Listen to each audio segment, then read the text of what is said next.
Okay, picture the scenario. You're doing a training session, it's online, you're following the instructions on screen, and you realize that you're not able to do it as it's being demoed in front of you. So what you need to do is you need to apply a scale to the exercise that you're doing. So scaling is finding the level within an exercise that taxes you to the best of your ability and ensures that you get the best out of the exercise.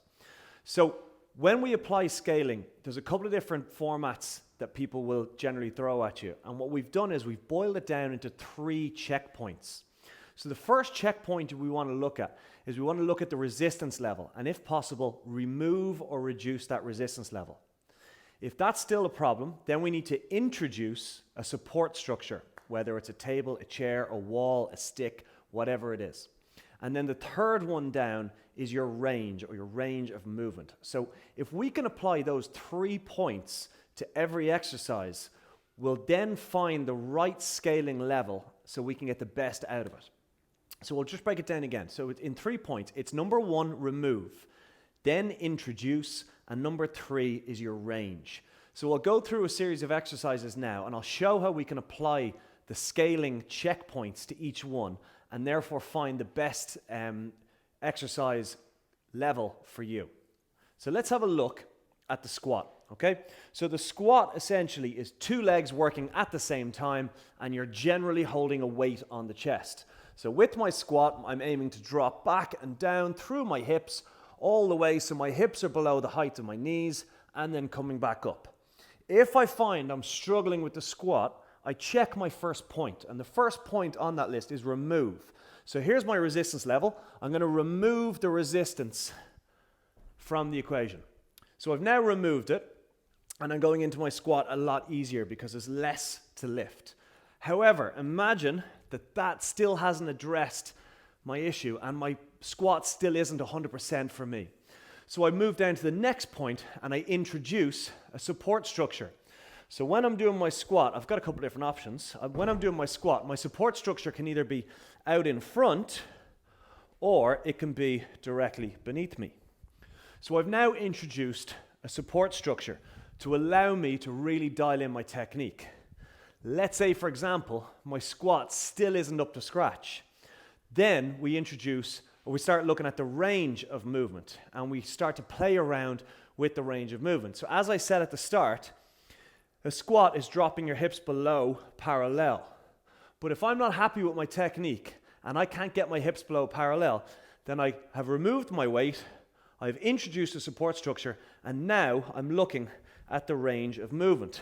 So if I find a breakdown in my technique before I complete a full range of movement, I then reduce that range of movement to the point where my technique is perfect. I may not be going all the way down and coming all the way up, but the movement pattern that I've applied is spot on. So by applying those 3 points, remove, introduce, and range, I've actually drilled in and found the right scale for my squat. Okay, so people are shouting at me all the time saying, well, how do you apply it to, say, a single arm row or a deadlift or a bilateral exercise where you're using 2 legs at the same time? So we'll do that now. So we'll go through a lunge. So again, I've got my weight, I've got my feet hip width, and a lunge is dropping my knee all the way to the floor and then standing back up tall. So it's a big stride forward, drop my knee to the floor, tip the floor, and then stand back up tall. So let's say, for example, my lunge is struggling and it doesn't look as good as I want it to look, or as good as what's being demoed on screen for me. So I apply my 3 points one by one. I'm going to remove my resistance level and see if there's any improvement. Yes, there's an improvement, but it's still not where I want it to be. So I'm now going to introduce a support structure, whether it's a wall or a chair or a stick, just anything to help keep me supported as I move. All right? So as I'm introducing a support structure, yes, there's an improvement in my technique, but it's still not where I want it to be, to tax me 100%. So then I start looking at the range of movement. And once I get my range of movement dialed in, whilst using my support, and also having removed my weight, then I know this is good, this is the 100% for me, this is what I'm going to stick with for the duration.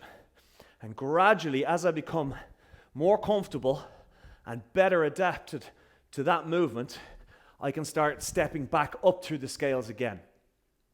So they're weighted exercises. How do we do it with a push-up, for example, which is a body weight exercise? So when we're doing a push-up, we're dropping our chest all the way to the floor, squeezing our abs, and pushing ourselves away through the palms of the hands. So where's the weight in this position? Where's the weight in this exercise? It's me, it's my body weight.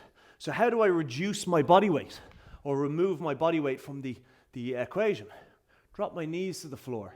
So by putting my knees on the floor, I've now introduced a support structure, but I've also removed some of the weight. So it's kind of a 1 or 2 for 1 offer. So if I'm now able to do a push-up with my knees on the floor, because I'm now lighter and I've introduced support, I've ticked number 1 and number 2. Let's say, for example, I'm still struggling and I'm not able to get my chest properly where I want it to be on the floor. I then introduce something that will cause me to reduce my range of movement. So I've put that kettlebell underneath my body, I'm lowering my chest right down until it touches it, and then back up. So I've reduced my range of movement, which allows me to then really focus on dialing in that full technique as it was given to me. So again, it's easy to apply these 3 points with your body weight. So again, remove the weight, introduce a support, and then have a look at the range of movement. Let's have a look at one more exercise, the crunch, because it's a bodyweight exercise, but it's a core exercise, which is slightly different. All right, so a crunch, I'm gonna start on my back. I've got my feet flat on the floor, knees are bent, and I'm gonna sit all the way up. Okay, I don't wanna swing my arms into it because that brings momentum into the equation. And when you bring momentum into anything, you take focus off the muscles you're trying to target. So there's no point in me swinging my arms into the situation from the start. So if I want to remove resistance, i.e. me, because it's the body weight, I'm going to support, just like the push-up, my feet with a weight or a ledge or a couch or chair, whatever I can hook my feet under. So what I'm doing now is I'm hugging that bell with my feet, which now gives me a stronger anchor point. So I've removed the amount of weight that those abs have to contract against to pull me up. I've introduced a support structure, and I'm finding it a little easier to get the rep done correctly. Now, if I'm still struggling with this, I now reduce my range of movement. So instead of sitting all the way up with my hands out in front beyond my knees, I sit up only halfway up with the hands on the legs and then back down. But again, the focus, as with everything I do, is on the abs, because that's the muscle group that the crunch is trying to target. So as long as you keep the focus on the muscle group you're trying to target, then your quid's in.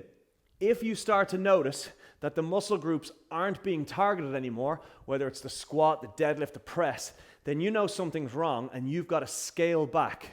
So scaling can also be applied when you're fatigued, because as we get tired, subconsciously the body starts to look for shortcuts.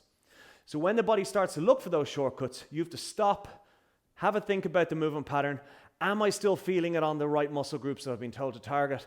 Is it still there? If not, let's apply those 3 points: remove, introduce, and range, to really dial it in and get the best out of the exercise. So if you have any questions on that, guys, please let me know. Comment below, send me a DM, and we'll get you set up. Thanks for watching.